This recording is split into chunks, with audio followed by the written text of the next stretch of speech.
There's a passage in the book of John that describes Judy perfectly, full of grace and truth.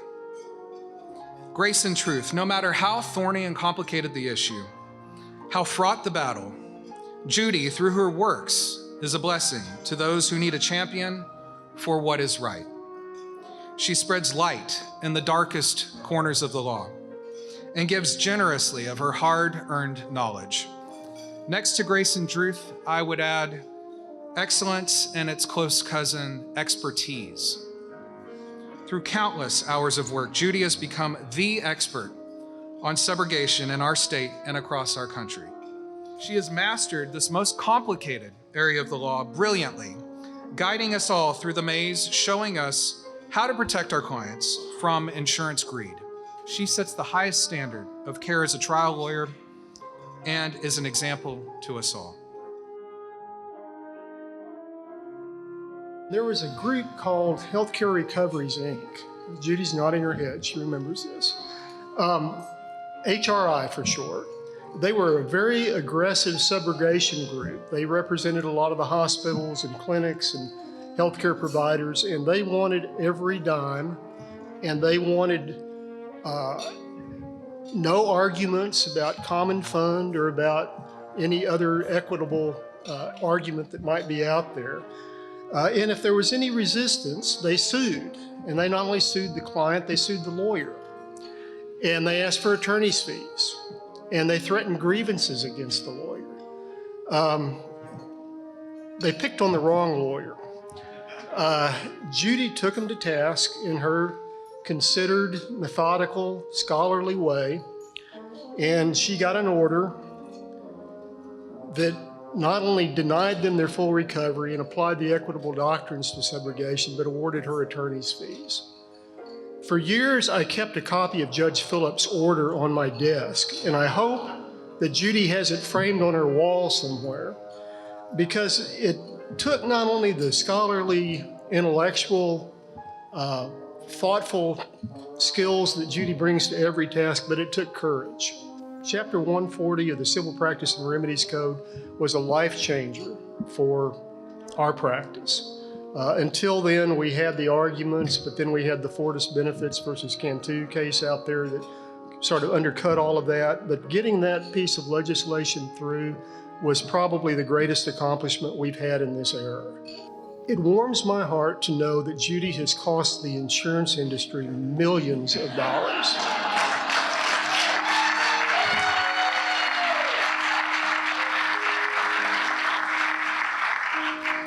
She has not benefited personally from that gain, but the people that deserve it and the people that need it certainly have. And as practitioners around the state, we certainly have too, to the benefit of our clients. Judy is truly the best of us. I'm honored to call her a colleague, and I'm delighted to call her a friend.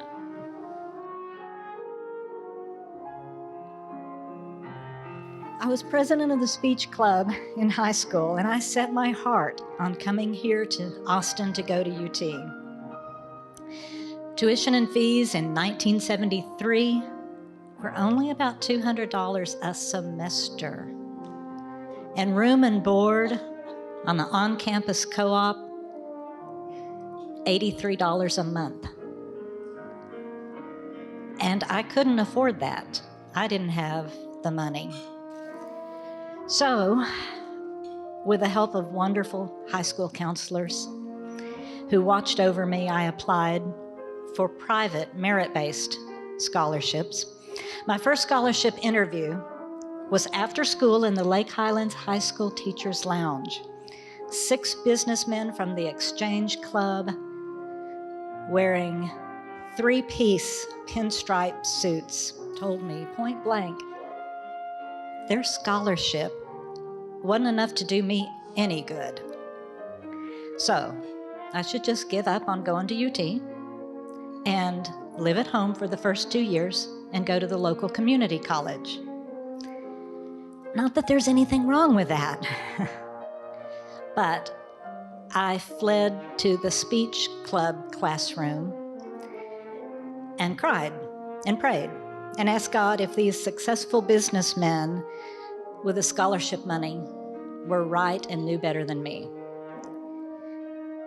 And finally, I heard the still small voice saying, "Judy, your reach should exceed your grasp. If you could do it on your own, you wouldn't need me. But with me, God, all things are possible."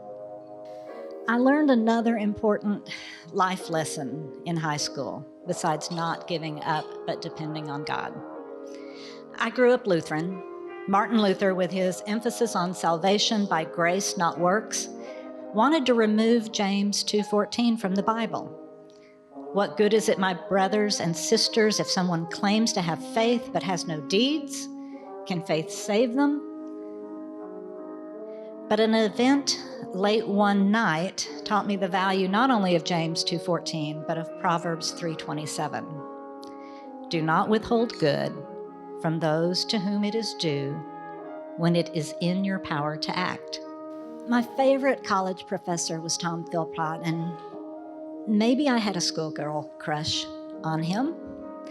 But after a test in his class, I stopped by his office to thank him for how much I'm learning. There's a very long line of students ahead of me. They're here to complain about their grade on the test. One by one, they go in, they have their say, and leave. And as we're comparing notes in line, we're all kind of wondering what the heck I'm doing there. Because I'd made an A, I didn't really need to argue my grade. Their need to speak to him seems more legitimate than mine. It's finally my turn. I go in, thank him for being a great teacher. We chat a few minutes, and I leave. A year or so later, I run into Tom Philpott while walking across campus. We sit and talk, and he reveals at that time that he had tried to commit suicide a year earlier, shortly before giving that test.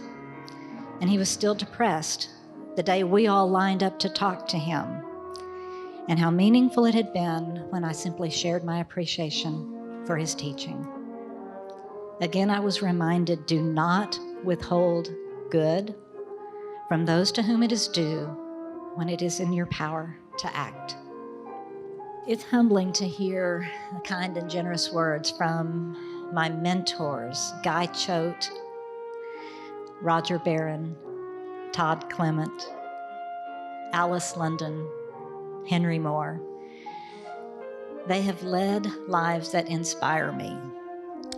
From defense attorneys like Randy Howry, Ross Crossland, I have learned by their example that being an adversary is not being an enemy. I hope that their words and mine will encourage you to keep supporting Texas Watch in doing good to those whom it is due, because it is in your power to act. And sorry, Martha Stewart, advocacy and justice are even better than a clean oven. Thank you very much.